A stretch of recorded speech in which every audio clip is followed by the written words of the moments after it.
وعلى آله وصحبه وأزواجه وذريته ثم الفاتحة. سيد محمد بن إدريس الشافعي ولرئيس إمام حسن البصري وإمام جنيد البغدادي ولرئيس قطب الأحوال أبو يزيد البسطامي ولرئيس قطب العلوم محمد الغزالي ولرئيس قطب المقام سيد عبد القادر الجيلاني ولسيد محمد بن عبد الكريم السمان المدني ولرئيس الشيخ مولانا محمد أرشد بعبد الله كلامبيان البنجري ولرئيس الشيخ محمد كسول أنوار البنجري الشيخ محمد زين العلم البنجري الشيخ يحيى الأنصاري البنجري الشيخ سن قدر البنجري الشيخ عبد القادر حسن البنجري الشيخ محمد سمان ولي البنجري الشيخ محمد سروان عبدنا البنجري الشيخ عبد الشكر البنجري الشيخ عبد الوهاب البنجري الشيخ عبد المزيد البنجري الشيخ أبو بكر حاسم البنجري ثم خصوصا لشيخنا ومعلمنا عارف بالله قطب رباني سيد الشيخ أبي محمد أمين بدلي وصولهم وفرهم من سنة صوفي تنمكن ثم البدهذا لوالدنا ومشايخنا ومعلمنا أجمعين الله يغفر لهم ويرحمهم ويولي درجتهم في الجنة وينفعنا بأسرارهم وأنوارهم وعلومهم في الدين والدنيا والآخرة ويجعلنا من حزبهم ويرزقنا محبتهم يتوفنا على ملتهم ويحشرنا بزمرتهم من غير سابقة عذاب عليه السلام على كل ما نوى به سلف صالح وإلى حضرة النبي الفاتحة.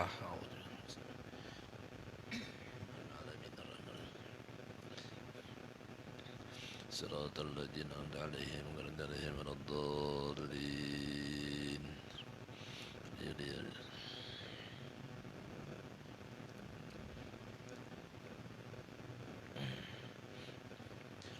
أعوذ بالله من الشيطان الرجيم. بسم الله الرحمن الرحيم.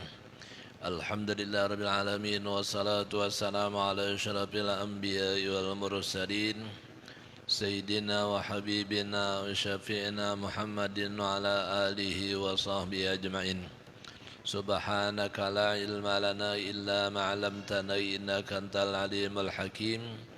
ولا حول ولا قوة إلا بالله العلي العظيم. ولا حول ولا قوة إلا بالله العلي العظيم. ربي اشرح لي صدري ويسر لي أمري واحلل عقدة من لساني يفقهوا قولي. اللهم إنا نسألك الفتوح والمنوح الرسوح صلاح الجسد والروح توبة النسوح بحق سيدنا محمد صلى الله عليه وسلم. قال مؤلف رحمه الله تعالى ونفعنا بعلومه في الدارين آمين.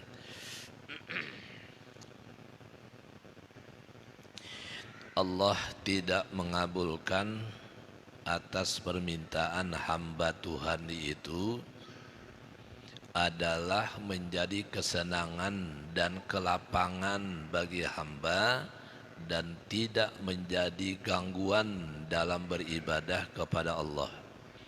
Maka kesempitan, kesulitan di hidup dan ketiadaan memiliki harta benda dunia itu adalah nikmat pemberian Tuhan yang sangat besar kepadanya.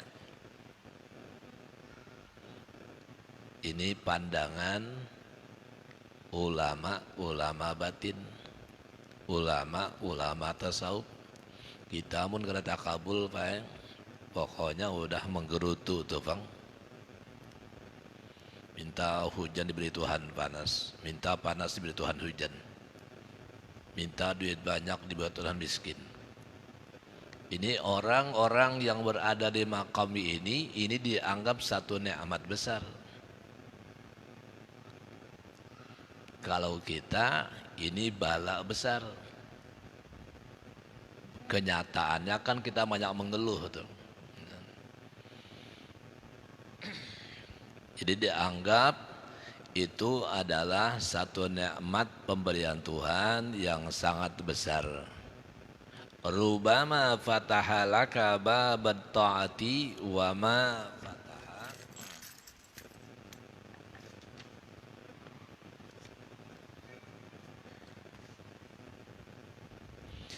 wa ma fatahalaka babal qabuli wa rubbama qada alika bizambi fakana sababan fil wusuli. Ujar mereka yang telah ditahan Tuhan permintaan, tidak dikabulkan, tidak diberikan. Lalu ujar beliau, kata mereka tadi, rubama fataha laka baba ta'ati wa ma fataha laka babal qabuli wa rubama qada alika bizambi fakana sababan fil wusuli. Itu diantara alasannya. Lalu mereka menganggap ini satu nikmat besar. Kalau boleh kita artikan dalam kitab ini, dalam kitab dikatakan boleh jadi Allah membukakanmu pintu taat yang tidak dikabulkan permintaan itu. Nah, saya ulangi, boleh jadi kata ulama batin, ulama ahli tasawuf, Allah membukakanmu itu pintu taat dan tidak dibukakannya pintu diterima. Kita tidak diterima lalu semakin rajin beribadah. Dulu ada kawan kita di Martapura yang sebagian hidupnya digunakan, ini asli orang Martapura. Itu era tahun 74-75. Beliau seorang pedagang intan. Dagangnya itu bukan di dalam kota lagi, tapi Singapura sudah permainannya. Karena intannya itu udah cukup baik dan besar-besar. Ketika berdagang intan ke Singapura, lalu pada waktu itu entah berjalan di hidupnya, akhirnya semakin hari semakin merosot hasilnya. Nah, karena hari ke hari semakin merosot hasilnya, lalu duduk di majelis guru ketika di keraton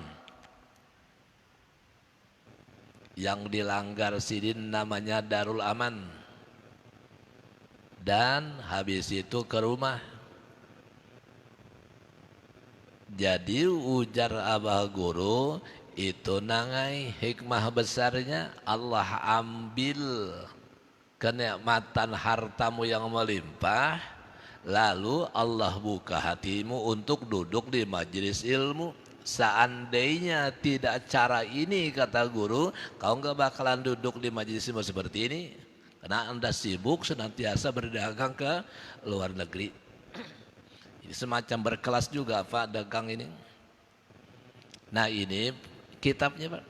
Artinya kata ulama, ketika kita minta belum dikabulkan, tadi dagang udah besar, ternyata merosot sampai akhirnya duduk di majelis ilmu.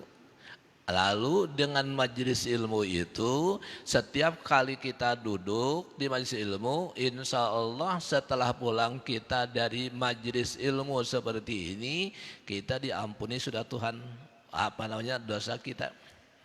Kata Habib Muhammad, tidak akan pulang kita ke rumah kita setelah duduk di majelis ilmu kecuali Allah ampuni dosa-dosa kita.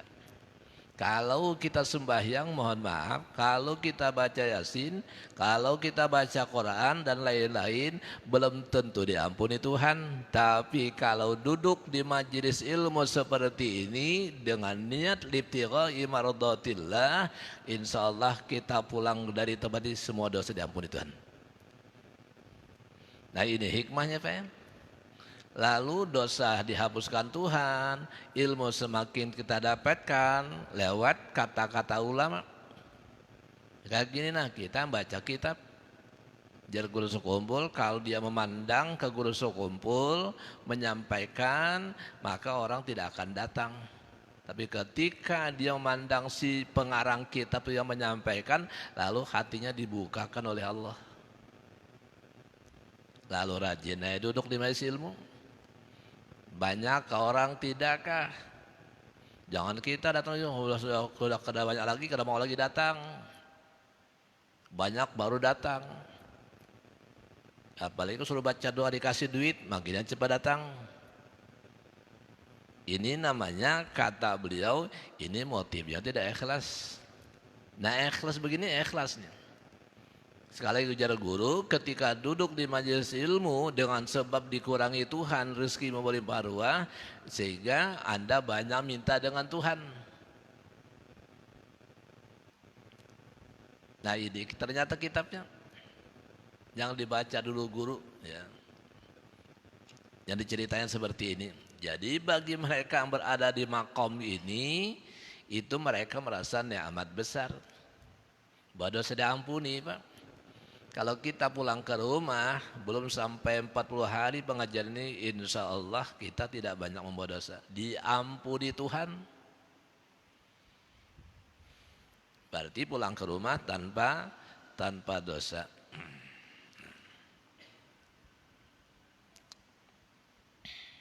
Jadi tadi Allah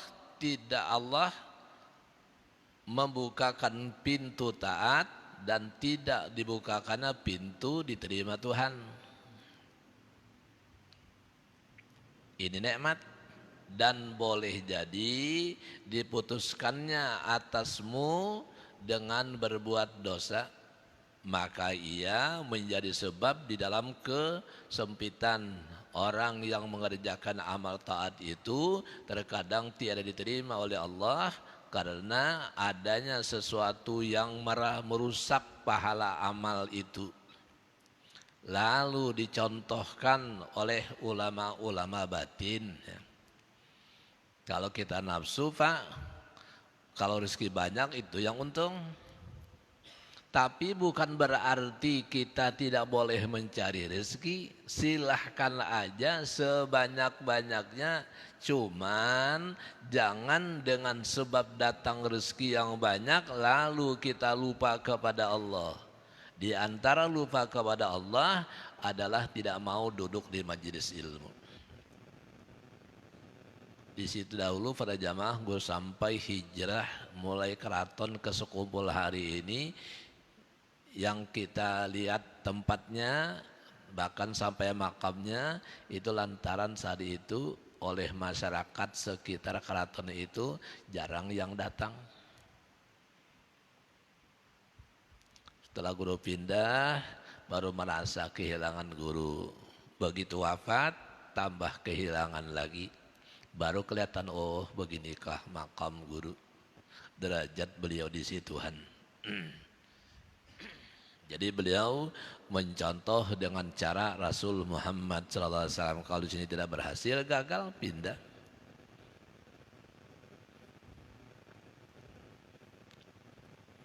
Akhirnya bisa kita lihat segitu banyak manusia. Hari ini mereka mencari-cari, mudah-mudahan tahun ini dibuka kembali peringatan haulnya guru sekumpul atau haulnya. Banyak berharap seperti itu. Kalaupun mereka tidak hari ini ke Martapura itu dengan hadir haulnya guru, mereka masih keinginan untuk datang ziarah ke Martapura walaupun tidak dalam keadaan peringatan haul guru. Ini orang yang kuat mahabbah. Jadi Nabi yusyarul mar'u ma'a man ahab. Akan dikumpulkan nanti seorang itu di padang mahsyar di surga Tuhan kepada orang yang kita cintai. Kalau kita cinta kepada guru misalkan Sidin termasuk orang mulia di Tuhan, maka dikumpulkan Tuhan. Beliau orang mahabbah kepada Rasulullah. Maka dikatakan barang siapa cinta kepada Nabi Muhammad maka sama hukumnya kata Allah cinta kepada wa man ahabbaka faqad ahabbani. Siapa aja Muhammad yang cinta kepadamu maka orang itu cinta kepadaku. Wa man zakaraka faqad zakarani. Barang siapa aja yang ingat kepadamu wahai Muhammad, hukumnya orang itu ingat kepadaku kata Allah. Nah kita kepada Rasulullah mungkin tidak lewat guru-guru kita ya seperti ulama di Martapura, guru sekumpul dan lain-lain. Itu namanya pintu gerbang masuk di hadrat Rasul. Masuk di hadrat Tuhan mesti lewat pintu hadrat Rasul. Kalau kita jauh dari situ, maka kita masuk lewat hadrat guru kita. Guru kita menyampaikan ke Rasul, Rasul menyampaikan ke Allah. Jadi bersambung. Ya. Itu namanya muttasil sanad amal kepada Rasul Muhammad SAW, Rasul ke Jibril, Jibril ke Allah.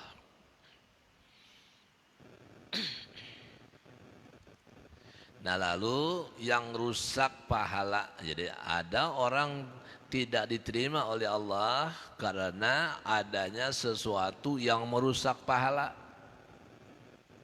Lalu dicontohkan seperti kata beliau, kita beribadah lalu ada ujub. Ya. Ujub ini sulit pada jamaah. Dihilangkan tuh sulit kalau kita tidak lewat majelis ilmu seperti ini. Mohon maaf kalau kita hanya datang ceramah agama tiap Mi'raj, tiap bulan Maulid ya. Habis didengar paling kita mengatakan baik banget sih dan ceramah. Lucu lagi orangnya. Yang diingat tuh lucunya. Apalagi dulu kita pernah mendengar orang ceramah, mohon maaf, saking orang itu luar biasanya, ya lucunya, begitu katanya aku berpegang di belakang seorang ibu, ternyata aku tuh pegang lemah apa sekalinya katanya ini dari dilipat ke sebelah, mohon maaf. Alat tempat anak yang bisa minum di situ bisa dilipat ke belakang. Coba, ada yang begini. Dulu ada orang penceramah juga di SMA, masih sudah pindah ini ke Wahid Hasim, yang hari ini dekat Cordoba, SMA 1, diundang orang ceramah di masyarakat, lucu memang. Begitu ke SMA 1, lucunya seperti itu. Di depan anak-anak SMA, mohon maaf kayak anak netes sama ibunya. Ini kisahnya orang netes pada orang sekitar duduk. Ini ceritanya ke Banjar, sedang menyusui anak tertidur. Jadi memanfaatkan daripada mubazir, akhirnya dilakukan si laki-laki sampingnya. Ini saking ini, jadi ibu-ibu kawan-kawan kita udah memandani jorok bener ceramahnya. Mungkin kita Banjar mungkin katu jajanan kayak itu Bang. Habis suku yang lain mohon maaf termasuk suku Jawa tuh nggak senang seperti itu. Rata-rata teman-teman mengeluh. Terlalu vulgar kata teman-teman. Ini namanya tidak melihat situasi. Ya. Bagus saja Pak lucu deh. Kalau kita mohon maaf dasarnya memang tidak bisa lucu. Jadi begitu kita tidak tertawa.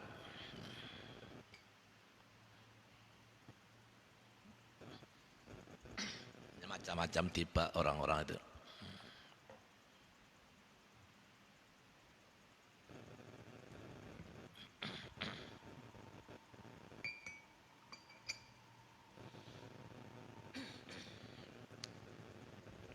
Jadi tadi penyebabnya itu adalah ujub, ya. Riya, sum'ah, takabur, ini yang begini nih.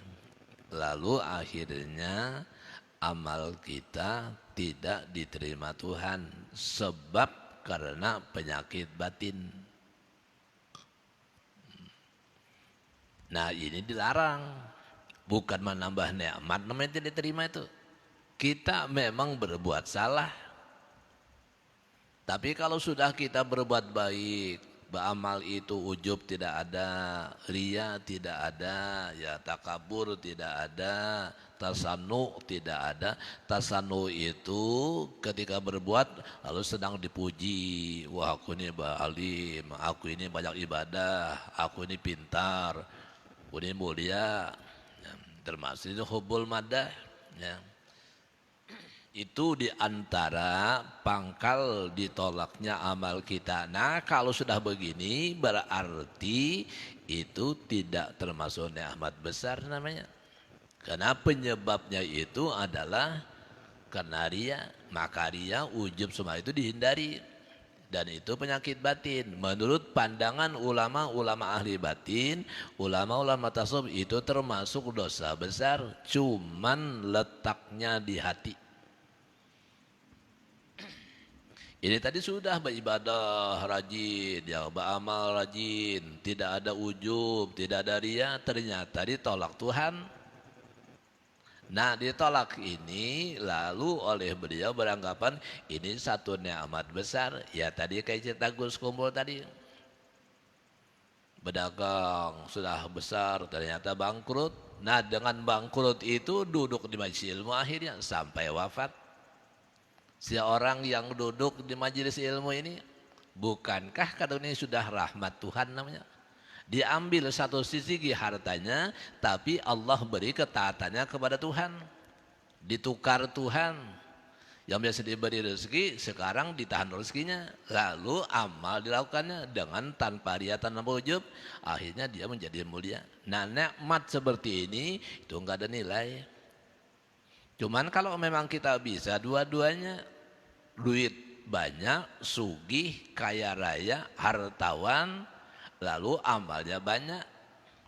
Ya contohnya lah kayak Nabi Allah Sulaiman alaihissalamnya.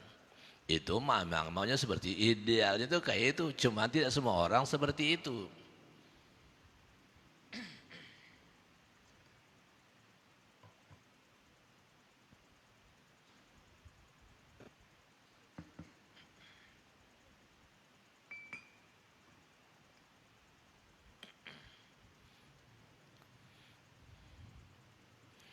Maka orang yang beramal seperti itu, yang ujub ria itu sudah bagus amalannya, baca Quran bagus misalkan, ya, zikir bagus, cuman sayangnya diikutkan dengan penyakit batin, ujub tadi, berasa kita paling banyak beramal. Padahal kita di rumah, ya, beramal di waktu malam, anggaplah kayak semacam salat tahajud malam. Lalu kita kerjakan lagi, tutup dengan witir. Lalu timbul di hati, pinanya ini pina aku aja yang banyak amalnya, yang bangun tengah malam. Padahal orang ada yang tahu, memuji tidak ada orang, ya, orang tidak. Tapi tiba muncul seperti itu namanya ujub. Jadi dihindari dari situ semua.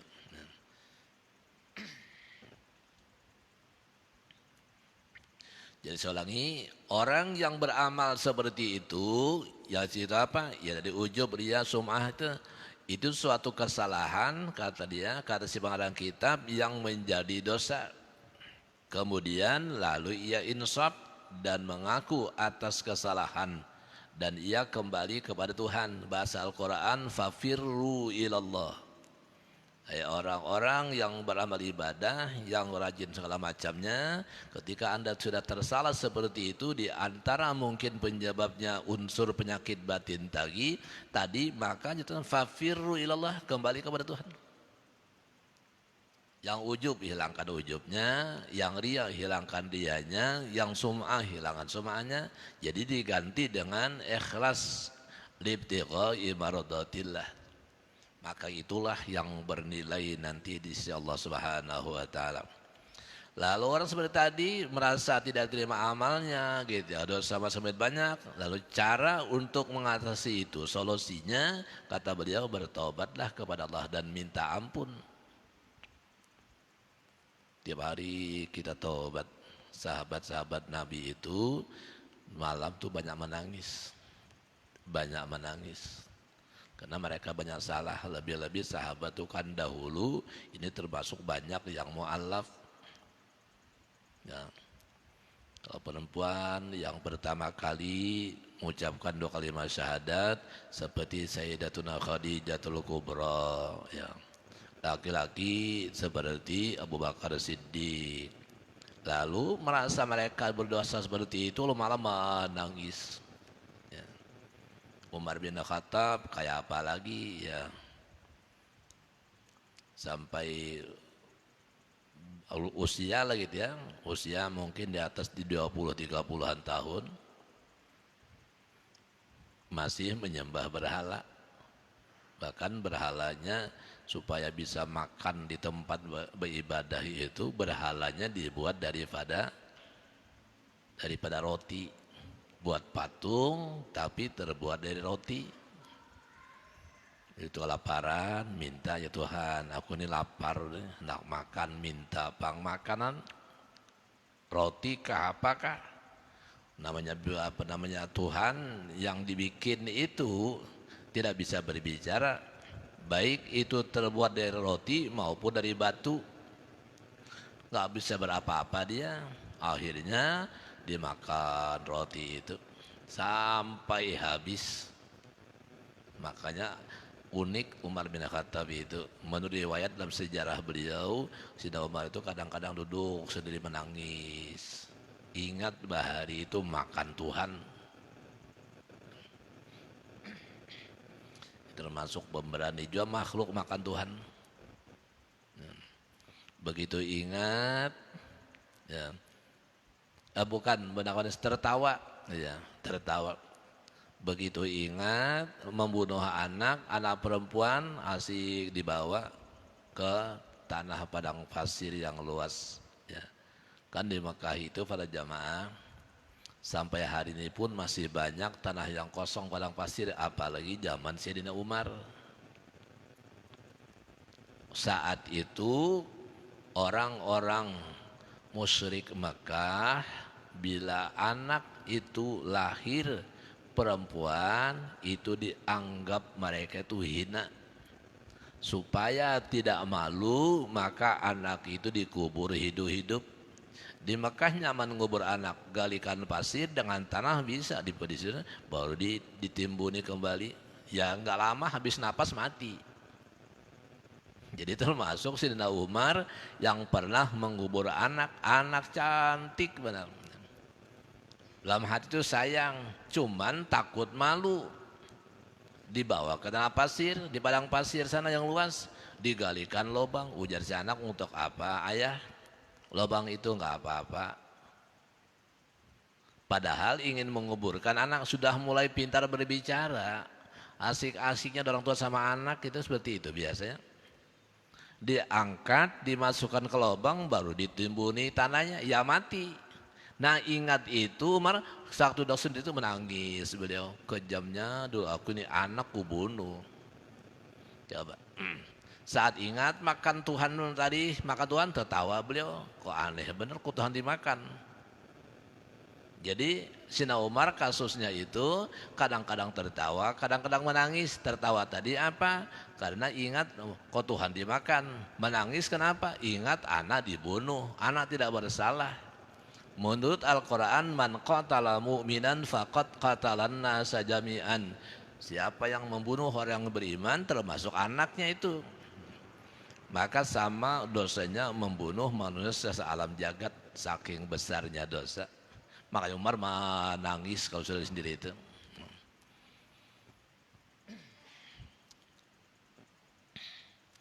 Mudah-mudahan itu jangan terulang sama kita.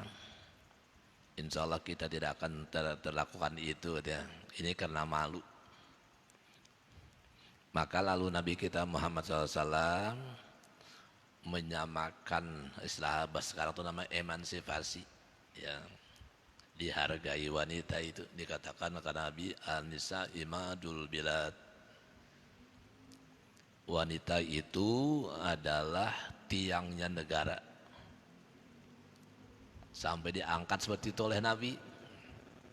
Mereka dahulu malu tuh, punya anak perempuan dibunuh, kadang-kadang dilempar ke sungai, ya enggak mati. Nabi yang mengangkat semua perempuan, harkat martabat perempuan itu. Jadi akhirnya perempuan itu enggak boleh dibunuh lagi, ya, enggak boleh dibunuh. Nah, seandainya itu terjadi berkelanjutan, mungkin hari ini Pak Samarinda ini masih kosong. Seandainya itu benar-benar diterapkan, mungkinkah kita laki-laki melahirkan anak? Enggak mungkin. Biar lewat suntikan apa berjamaah, enggak mungkin terjadi. Mesti dua ini mah Tuhan diberi Tuhan berpasangan, laki-laki perempuan, ya kaya miskin, gemuk kurus, pintar bodoh, Ya. Dipasang semua itu malam, siang. Berikan Tuhan, artinya ada hikmah. Itu zaman jahiliyah dahulu. Zaman raja apa namanya? Raja siapa itu? Yang perempuan enggak laku tuh. Zaman Nabi Lut kah? Zaman Nabi Lut, Pak. Zaman Nabi Lut itu perempuan tuh enggak ada harga. Laki-laki enggak ada gairah dengan perempuan itu. Maka hukum Tuhan berlaku. Diperintahkan Tuhan malaikat turun ke bumi. Ya. Lalu menyamar malaikat itu kayak laki-laki. Masuk di tempat Nabi Lut. Udah ini orangnya cakep, malaikat namanya. Dua laki-laki masing-masing tuh udah, oh siano ada tuh laki-laki tuh di tempat Nabi Allah Lut. Disembunyikan. Kenapa bisa tahu seperti itu? Gitu ya. Asal membongkar bahwa di tempat Nabi Lut itu ada laki-laki tampan. Siapa? Itulah istri Nabi Lut. Jadi istri Nabi Lut punya andil di dalam melakukan dosa. Udah laki-laki mendengar laki-laki ada yang cantik, cakep di tempat Nabi Lut pada berdatangan. Yang di Muara sana ke Karangasem datang, ya. Yang ada di Lok Bahu sana datang, di sana ada Nabi Lut, cakep orangnya. Pendek kata sebentar udah ngumpul semua banyak. Mengintai lewat jendela. Kebetulan oleh Nabi Allah Lut itu berkata kepada tamu, yang tamu ini pun tidak berkata bahwa dia itu malaikat. Maka senang pulang orang di luar banyak lewat jendela itu, melewati jendela terlihat, oh udah apa semakin ribut. Ya. Nah jadi seandainya masa itu berlaku seperti itu, tidak akan mungkin ada samarnya masih orang. Karena perempuan itu paham sekali, nggak laku. Itu saking bejatnya, maka dosa lewat itu, sekarang itu homo Pak. Itu dosanya besar. Zina udah besar, homo lebih besar lagi.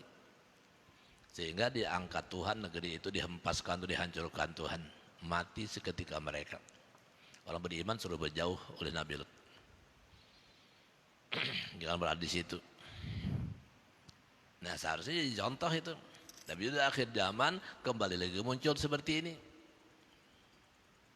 Karena anak SD lagi kadang-kadang dikerjain seperti itu. Ya, anak SMP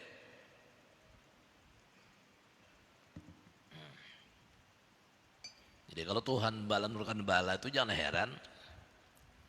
Harusnya bala kita ini kata Nabi lewat hadis Bukhari, bala seperti ini paling lama 50 hari. Sekarang udah bertahun-tahun Pak. Ya. Dulu rasanya tidak khilaf setelah acara haulnya kursus kumpul, mulai situ setelah lewat haulnya itu tidak berapa lama, itulah kemudian muncul sudah penyakit yang kita alami saat ini. Lagi menurut hadis lewat Imam Bukhari itu paling lama penyakitnya 50 hari. Kalau kejadiannya itu misalkan sebelum bulan Mei, maka paling lama bulan Mei udah habis. Mas hampir bertahun sampai nanti pada jamaah ke bulan Rajab setahun. Penyakit begini, maka hampir tidak ada tanda-tanda untuk berhenti.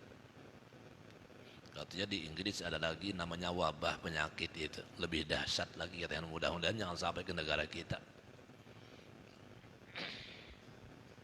Jadi satu-satunya kita banyak salawat aja. Karena Tuhan menyatakan dalam Al-Quran, ya kan.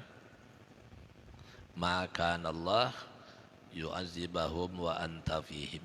Allah tidak akan menurunkan azab apabila Muhammad kau berada di tengah-tengah mereka itu. Ini Quran. Maka Allah yu'azibahum wa anta fihim bahum yastaghfirun. Allah tidak menurunkan azab kepada umat Nabi Muhammad apabila mereka saat itu banyak mengucapkan istighfar. Jadi dua, selawat istighfar. Itu Al-Quran. Kalimat hampir mirip. Maka Allah yu'azibahum wa anta fi maka Allah mu'azibahum wa hum yastaghfirun. Jadi kalau tidak ada tanda-tanda akan berhenti itu jangan heran kita. Masih banyak yang maksiat. Mudah-mudahan cepat Allah angkat di negara kita, di kampung kita ya. Kepada kaum muslimin muslimat hindarkan dari penyakit itu.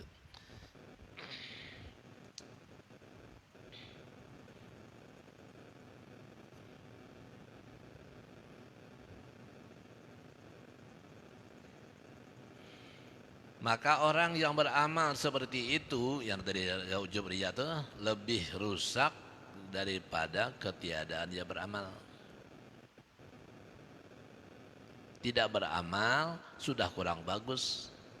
Tapi beramal tapi ujub riya itu lebih parah lagi. Ya. Tetapi jika ia melakukan suatu kesalahan yang menjadi dosa, kemudian lalu ya insaf, ada memang diberi Tuhan, salah terus. Karena kalau kita pandang pada hakikat, ya hakikatnya mungkin hakikat di sini. Salah kita, siapa buat salah? Tuhan. Cuman ini tidak boleh diucapkan, namanya pun hakikat. Cukup di hati meyakini. Nah kalau dia Tuhan melakukan ini berarti Tuhan tidak adil. Adil nanti berkata seperti itu. Jadi Allah telah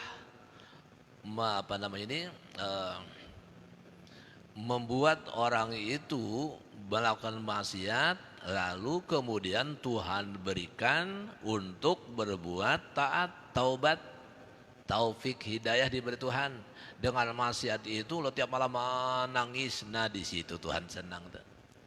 Kita pernah baca kitab di kurang lebih 2 bulan 3 bulan yang lalu gitu di tempat Ananda Ahmad Zaini. Tapi saya lupa mencatat kitabnya, apa nama kitabnya. Sampai hari ini saya belum bisa mencari, ingat lupakan di sana banyak kitab, baca sambil duduk gitu. Ternyata di situ ya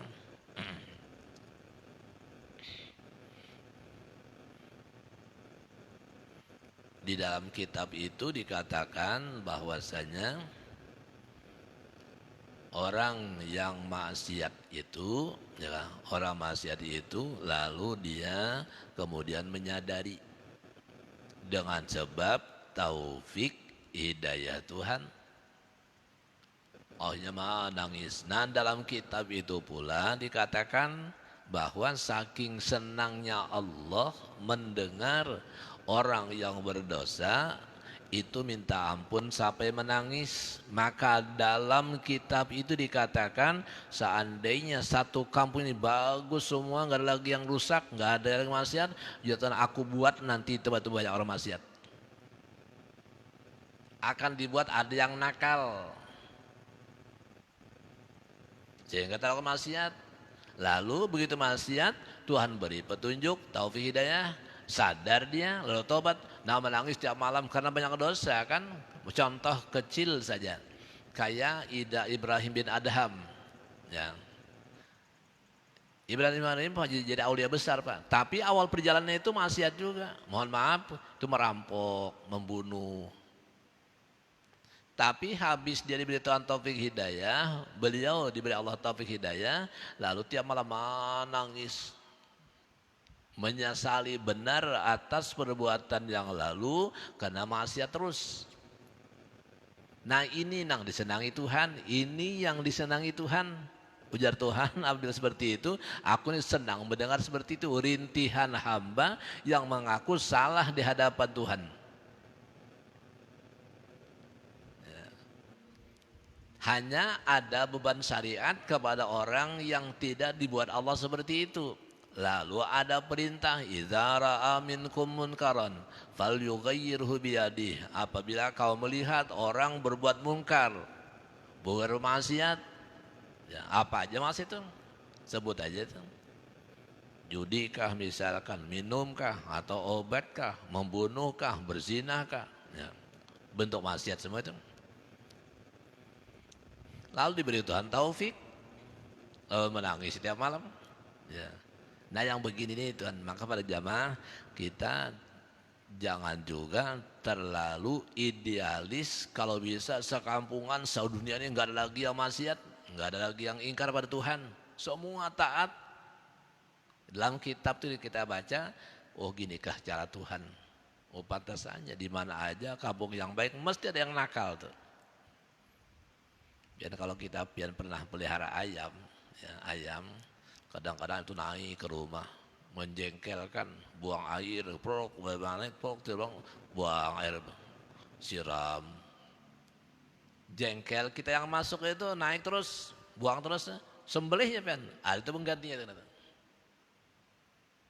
Ada tuh pengganti yang naik ke rumah itu. Ini makhluk Tuhan yang tidak berakal, menandakan itulah Allah menggerakkan hatinya. Demikian makhluk Tuhan yang baik. Cuman kita tetap berharap kepada Allah, mudah-mudahan kita dijadikan Allah sebagai skenario Tuhan, itu kita termasuk orang yang baik-baik. Jangan sampai maksiat gitu ya. Nanti keberangkapan, oh Tuhan juga mau melakukan ini, enggak apa-apa kita melakukan berbuat dosa ini, Tuhan senang berbuat itu, maksiat aja. Ya kalau diberi Tuhan sempat beribadah, beri Tuhan kesadaran taubat. Sebelum taubat, sesudah taubat kita baru meninggal. Siapa tahu pas kita bermaksiat mati saat itu. Maka syariat lalu mengajarkan jauhilah maksiat itu gitu. Banyak orang yang kayak begini. Maksiat belum sampai ke rumah tiba-tiba mati di jalan. Nah, ini artinya berita Tuhan ini disebut namanya naziran. Jadi jangan kita bercita-cita untuk melakukan perbuatan maksiat. Sekalipun pandangan batin Allah menggerakkan. Ini cara penerapan seperti ini kita melihat orang maksiat, nah jangan dicaci maki itu. Lalu kalau bisa berdoa, ya Allah hindari saya dari berbuat maksiat seperti itu di hati aja. Karena kita pandang ini Allah memperlakukan. Kan qada dan qadar itu berlaku, baik buruk itu Allah semua melakukan. Khairihi wa syarrihi, baik buruk itu semua dari Tuhan. Tapi itu cukup di hati aja. Nah kalau terjadi seperti itu, melihat orang bermaksiat, kita hati berdoa, ya Allah hindari saya dari berbuat seperti itu. Pandangan hati kita, Allah menggerakkannya. Dia tidak bisa menghindari itu kalau sudah menggerakkan pandangan batin kita. Tapi kalau kena pribadi kita, jangan dikatakan seperti itu. Kita yang salah. Ya, kita yang salah. Kalau melihat orang jadi tidak ada caci mencaci itu. Yang ada di Nabi itu nasihat. Sekali lagi, idza ra'a minkum munkaran, apabila kau melihat orang berbuat munkar, maksiat tadi, ya, falyughayyirhu biyadihi, robah tangan, jangan, ini enggak boleh. Tapi kata ulama-ulama kita zaman sekarang ini, itu bagi orang-orang yang dipercaya, yang punya kemampuan di dalam merubah dengan tangan, dengan satu power bahasa ini, kekuatan. Kalau kita nggak boleh disalahkan kita. Jadinya berarti ini afarat lah seperti itu. Gitu. Lalu yang kemudian adalah bila sudah munkar biyadi, kemudian pabilisan dengan lisan, nasihat ulama yang turun tangan, ini jangan, ini begini jangan. Kalau sudah nggak bisa juga, fabi qalbi, dengan hati aja. Tidak senang perbuatan itu. Maka ini katakan Nabi bahwa ad'aful iman. Demikian sampaikan, mudah-mudahan dalam manfaatnya, mudah-mudahan kita diberi petunjuk hidayah oleh Allah Subhanahu wa taala. Mudah-mudahan kampung kita dihindarkan dari segala bala dan bencana. Dan mudah-mudahan kita yang hadir di majelis ilmu seperti Allah senantiasa melimpah ruahkan rezeki kepada kita. Dan mudah-mudahan kita yang duduk di majelis ilmu Allah senantiasa mengampuni dosa kita dengan berkat kemuliaan agama Allah, dengan berkat majelis ilmu. Al-Fatihah. Bismillahirrahmanirrahim. amin ya rabbal alamin. Bismillahirrahmanirrahim. Rabbil alamin. Wassalatu wassalamu ala asyrofil mursalin sayyidina habibina syafiina Muhammadin wa ala alihi wa sahbihi ajmain. Allahumma inna nas'aluka hubbaka wa hubba man yuhibbuka baqali amalin yuqarribuna ila hubbika rabbana atina fid dunya hasanah wa fil akhirati hasanah wa qina adzabannar. Subhana rabbika rabbil izzati amma yasifun wa salamun alal mursalin walhamdulillahi rabbil alamin. Taqabbalallahu minkum